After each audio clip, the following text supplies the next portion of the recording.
Selamat pagi semuanya, perkenalkan kita dari FG2 kelas MPKTB. Di sini kita akan membawakan tentang apa nih? Tentang apa ya? Nah, jadi di sini kita akan membawakan diskusi singkat mengenai pengaruh teknologi terhadap konstelasi pasar tenaga kerja. Nah, saya selaku pemandu yaitu Faiza Arisanda. Selamat pagi, saya Yufada dari tim Pro. Halo semuanya, perkenalkan saya Faren dari tim Pro. Halo semuanya, aku Bunga Renandana dari tim Pro. Halo semuanya, aku Aron dari tim Kontra. Halo semuanya, aku Kativa Amabil dari tim Kontra. Halo semuanya, aku Widya dari tim Kontra. Nah, jadi teman-teman di sini udah tahu belum sih latar belakang mengenai topik yang akan kita bahas? Jadi di sini kita akan membahas mengenai pengaruh teknologi terhadap konstelasi pasar tenaga kerja. Nah, kan kita udah memasuki era industri 5.0 nih. Nah, itu udah berpengaruh banget nih terhadap berbagai bidang, termasuk bidang industri, bidang perekonomian, dan bidang lainnya yang mulai digalakan teknologi-teknologi untuk membantu sumber daya manusia di bidang tersebut. Tapi di sisi lain juga hal tersebut dapat menimbulkan dampak positif ataupun negatif. Maka dari itu kita memiliki tim pro dan tim kontra terhadap segmen tersebut. Kita akan mendengar statement dari tim pro nih. Jadi gimana menurut tim pro? Ya, jadi seperti yang sebelumnya dari disinggung sama pemandu bahwa zaman sekarang ini 5.0 di mana banyak banget teknologi itu marak dalam kehidupan kita. Kami dari tim Pro memandang bahwa adanya teknologi dalam kehidupan kita itu justru memberikan banyak manfaat ya, yang mana itu juga menjadi dasar kenapa kita ini mendukung adanya invasi teknologi dalam kehidupan kita. Kemudian juga jika dilihat dari poin-poin argumentasi kelompok pro, bahwa terdapat banyak sekali benefit yang dihasilkan oleh adanya perkembangan teknologi. Seperti contohnya, teknologi itu tidak akan berpengaruh jika adanya pandemi yang terjadi di dunia. Seperti yang kita ketahui sebelumnya, di dunia sendiri pernah mengalami yang namanya COVID-19. Kemudian permasalahan terkait rekrutmen sumber daya manusia yang semakin sulit untuk ditemukan sumber daya manusia yang capable terkait dengan apa yang diminta oleh pasar dunia kerja. Ini menjadi salah satu opsi bagi para pengusaha maupun organisasi untuk memilih teknologi dibandingkan manusia itu sendiri. Oke, kalau menurut tim kontra sendiri gimana nih? Baik, jadi sebagaimana yang kita ketahui bahwasanya penggunaan teknologi itu tidak terlepas dari yang namanya SDM. Jadi sebenarnya program AI atau program teknologi sendiri adalah manusia. Banyak sekali hal-hal yang tidak bisa dilakukan oleh teknologi, apalagi AI. Salah satunya adalah pekerjaan yang sifatnya membutuhkan pendekatan emosional, itu tidak dapat dilakukan oleh AI. Itu yang pertama. Yang kedua adalah mengganggu keamanan dan stabilitas yang ada di lingkungan sekitar. Oke, jadi kita udah dengar masing-masing pendapat atau latar belakang dari tim pro dan tim kontra sendiri. Jadi tim pro mengatakan bahwa semakin berkembangnya zaman akan semakin banyak teknologi yang berkembang mengikuti zaman itu sendiri, apalagi kita sekarang sudah memasuki zaman 5.0. Dan dari tim kontra sendiri mengatakan bahwa teknologi yang dibuat tetap membutuhkan sumber daya manusia untuk menjalankan teknologi-teknologi tersebut. Selanjutnya adalah kita pasti kan baru mengalami namanya masa pandemi nih, dan pasti itu berpengaruh terhadap pengguna teknologi sendiri, berpengaruh terhadap masa pandemi itu sendiri. Nah, saya pengen mendengar nih dari tim pro. Kelompok kami sendiri berkaca dari pandemi COVID-19 kemarin, itu kan terjadi yang namanya pembatasan ya, dan itu sangat berpengaruh pada jalannya proses produksi. Terus dari tenaga kerja sendiri juga sangat riskan nih terkena COVID-19-nya sendiri, dan itu menyebabkan turunnya produktivitas, bahkan beberapa pekerja juga harus berhenti bekerja untuk beberapa saat kan. Nah, jika jumlah tenaga kerjanya sendiri yang terkena COVID-19 cukup banyak, maka perusahaan akan kekurangan SDM dan akhirnya menyebabkan melambatnya proses produksi. Dan sedikit menambahkan dari statement juga tadi, dengan banyaknya PHK gitu ya di masa pandemi itu, perusahaan tidak akan bisa melakukan proses produksi tanpa adanya mesin gitu. Jadi biar bagaimanapun, mesin itu juga memberikan andil terhadap jalannya proses produksi dalam perusahaan itu sendiri. Walaupun pandemi itu kan menyingkirkan masyarakat ya istilahnya, karena kan harus ada PHK dan juga pengurangan karyawan. Dan agar mereka itu bisa tetap memenuhi target mereka, itu kan mereka butuh yang namanya mesin gitu ya. Dengan begitu, ya mesin juga memberikan manfaat kepada perusahaan itu sendiri. Wah, keren banget nih statement dari tim pro. Nah, tapi di sisi lain kita pasti punya argumen dari tim kontra. Saya akan menimpali argumen dari kelompok pro berdasarkan sudut pandang dari pekerja. Mesin itu tidak fleksibel seperti manusia. Jadi kalau misalnya mesinnya rusak, itu perlu pemrograman ulang dan itu biayanya cukup mahal. Mengingat krisis ekonomi yang sedang terjadi. Belum lagi nanti manusia yang di PHK tidak bisa membiayai keluarga. Selanjutnya dari pengaruh dari pengangguran sendiri, dari akibat dari PHK itu sendiri akan menimbulkan banyak masalah sosial lain di masyarakat, seperti tingginya angka kriminalitas, seperti masyarakat mungkin yang di PHK jadi mencuri atau membuat tindakan-tindakan yang tidak seharusnya dilakukan dan malah menyebabkan masalah baru yang harus diselesaikan. Oke, jadi kita udah mendengar statement dari masing-masing tim nih, ada dari tim pro dan tim kontra sendiri. Yang mana tim pro mengatakan bahwa pandemi ini menghasilkan kinerja dari sumber daya manusia yang menurun. Nah, sementara itu akan digantikan dengan teknologi supaya akan lebih membaik lagi. Sementara dari tim kontra menimpali bahwa hal tersebut bisa menimbulkan PHK karyawan yang nantinya akan berkesinambungan dengan kesejahteraan manusia itu sendiri. Jadi akan meningkatkan kriminalitas dan masalah sosial lainnya. Selanjutnya nih kita akan membahas tentang, setelah tadi kita membahas tentang di masa pandemi, sekarang kita akan membahas di pasca pandemi itu sendiri. Bagaimana sih efisiensi dari masing-masing penggunaan teknologi maupun sumber daya manusia itu sendiri. Dari pendapat dari tim pro dan tim kontra, boleh dijelaskan dari tim kontra sendiri efisiensi sumber daya manusianya itu apa? Baik, jadi dampak positif apa sih yang kita rasakan setelah pasca pandemi?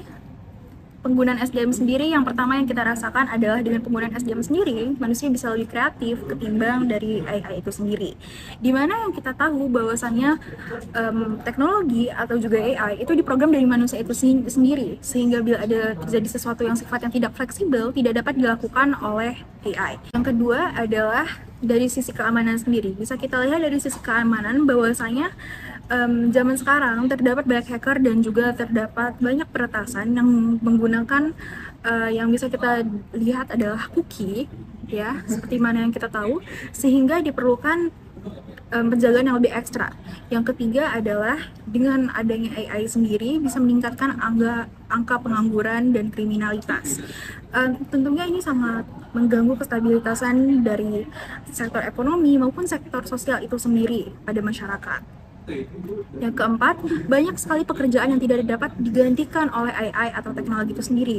Apalagi pekerjaan yang sifatnya berbau dengan hubungan emosional, seperti misalnya psikologis, atau misalnya seperti, ya pokoknya pekerjaan yang sifatnya menggunakan hubungan antara relasi antara satu sama lain yang memerlukan sense of belonging. Itu. Kita udah mendengar statement dari tim kontra itu sendiri. Jadi gimana nih statement dari tim pro? Memang betul apa yang dikatakan oleh tim kontra bahwasanya manusia itu dibutuhkan dalam proses produksi terutama. Nah, dalam hal ini teknologi berperan sebagai pembantu ataupun pendamping dari manusia itu sendiri dalam memenuhi proses produksi yang dijalankan. Nah, namun dalam hal ini juga manusia memiliki sisi kelemahannya tersendiri, yaitu dalam proses pencarian manusia sendiri sebagai sumber daya manusia ataupun tenaga kerja yang dibutuhkan oleh perusahaan. Nah, perusahaan sendiri memiliki permasalahan tersendiri, seperti contohnya dalam permasalahan rekrutmen, bahwa banyak sekali manusia, terutama di Indonesia sendiri, yang belum memiliki kemampuan yang sesuai dengan apa yang diinginkan oleh perusahaan. Nah, di sisi lain, teknologi sudah memiliki kemampuan tersebut. Maka dari itu, dalam hal ini, teknologi bisa saja kapanpun menggantikan manusia, bukan menjadi pendamping manusia untuk menjalankan proses produksi, melainkan menggantikan manusia untuk menjalankan proses produksi itu sendiri. Oke, bener banget nih statement dari Feren. Kalau misalnya banyak banget tenaga kerja yang belum mencapai tuntutannya perusahaan. Nah, oleh karena itu, teknologi sendiri justru harusnya menjadi pemacu buat para tenaga kerja untuk mencapai titik yang lebih baik, di mana bisa menyamai teknologi, bahkan lebih dari teknologi yang ada, sehingga teknologi tersebut bukan menguasai tapi menjadi pembantu dalam proses tenaga kerja melakukan pekerjaannya. Oke, sedikit menimpali dari tim kontra tadi yang mengatakan bahwa mesin itu tidak bisa menggantikan manusia gitu ya. Nah sebenarnya vice versa juga gitu.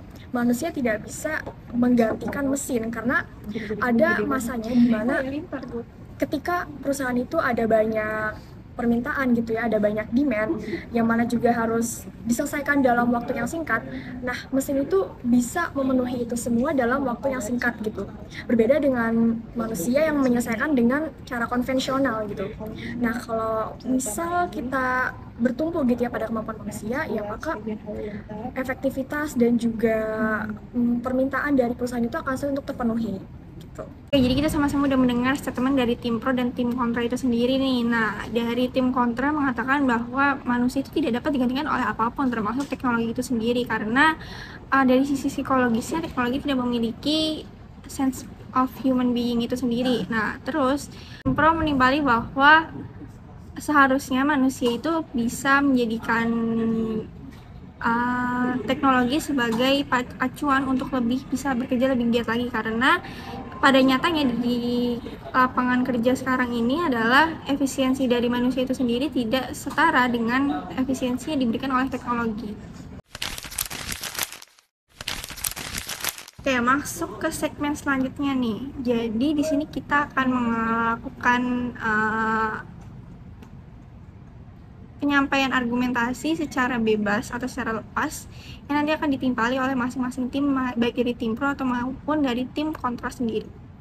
Oke, ini statement tambahan dari tim pro. Jadi salah satu fenomena yang juga lagi marak di kalangan generasi kita adalah fenomena job hopping. Job hopping sendiri adalah keadaan di mana para pekerja berpindah-pindah tempat kerja dalam kurun waktu yang cukup singkat.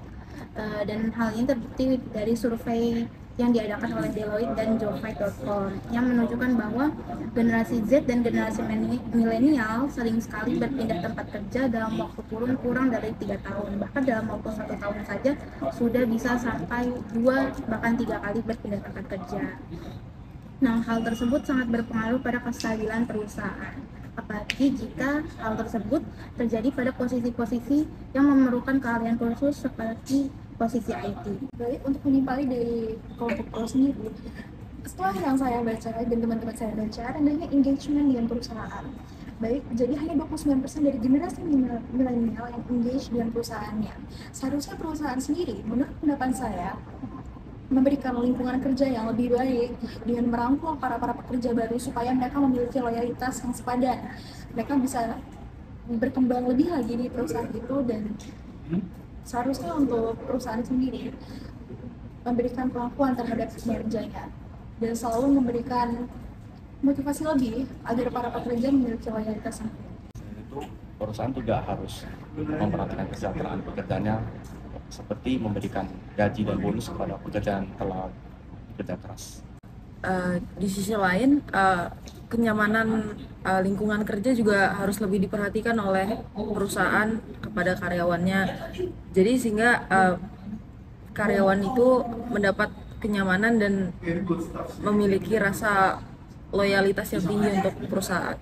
Misalkan apa yang disampaikan oleh tim kontra tadi, bahwa banyak juga ditemukan fakta bahwasanya tenaga kerja sendiri atau para pekerja yang melakukan job hopping bukan berarti mereka yang memiliki alasan bahwa perusahaan tidak melakukan apresiasi maupun pemberian gaji intensif maupun pemberian kenyamanan terkait lingkungan perusahaan itu sendiri kepada para karyawannya, sehingga menyebabkan karyawan itu sendiri melakukan banyak job hopping, terutama pada Gen Z dan Gen milenial. Namun dalam hal ini banyak juga perusahaan yang sudah melakukan terkait dengan apresiasi baik berbentuk gaji intensif maupun pemberian lingkungan yang nyaman bagi para karyawannya. Namun dengan karakter dari Gen Z dan Gen milenial itu sendiri yang punya pribadi yang lebih bebas dan ingin terus-menerus melakukan hal yang baru, hal ini juga menjadi salah satu faktor penyebab terjadinya job hopping itu sendiri. Oke, jadi menambahkan dari statement yang sudah dijelaskan oleh teman saya sebelumnya, bahwa job hopping ini sebenarnya bukan semata-mata sahabat perusahaan, karena perusahaan sendiri juga sudah memberikan istilahnya adalah yang terbaik gitu ya untuk karyawan mereka. Nah, sebenarnya dengan adanya teknologi atau mesin ini tidak semata-mata menghilangkan kesempatan masyarakat untuk melakukan pekerjaan. Mereka itu tidak seharusnya itu bisa menyesuaikan dengan kebutuhan pasar tuh apa sih, supaya mereka tidak terkalahkan istilahnya oleh kehadiran mesin, karena biar bagaimanapun seperti yang sudah dikatakan sebelumnya bahwa mesin dan juga manusia itu harusnya bisa beriringan, tidak ada yang mendominasi satu sama lain gitu. Nah kemudian juga saya akan menambahkan refleksi sedikit bahwa Indonesia itu lagi-lagi tidak seharusnya itu menganggap teknologi perkembangan zaman sebagai sebuah ancaman, karena seharusnya dengan adanya perkembangan teknologi, perkembangan mesin gitu ya di era 5.0 ini, seharusnya itu bisa mempermudah manusia dalam menjalankan kegiatan usahanya. Dan mereka yang mungkin merasa peran mereka terganti oleh mesin, seharusnya bisa mengimprove skill mereka untuk menyesuaikan apa sih yang dibutuhkan pasar yang kira-kira mesin itu tidak bisa lakukan, atau kita bisa ya membuka lapangan usaha walaupun memang itu tidak mudah tapi bisa diusahakan. Oke, itu merupakan akhir dari diskusi singkat kami. Nah, maka dari itu kita menyimpulkan bahwa dari tim pro dan maupun dari tim kontra sendiri sama-sama memiliki argumen yang memiliki dampak positif maupun negatif. Nah, oleh karena itu kita harus sebagai bangsa Indonesia harus bisa menyeimbangkan antara penggunaan teknologi maupun peningkatan kualitas sumber daya manusia itu sendiri. Sekian sih diskusi singkat dari FG2. Apabila ada kekurangan dalam berbahasa maupun kesalahan dalam berkata, kami mohon maaf. Sampai jumpa di sesi-sesi berikutnya.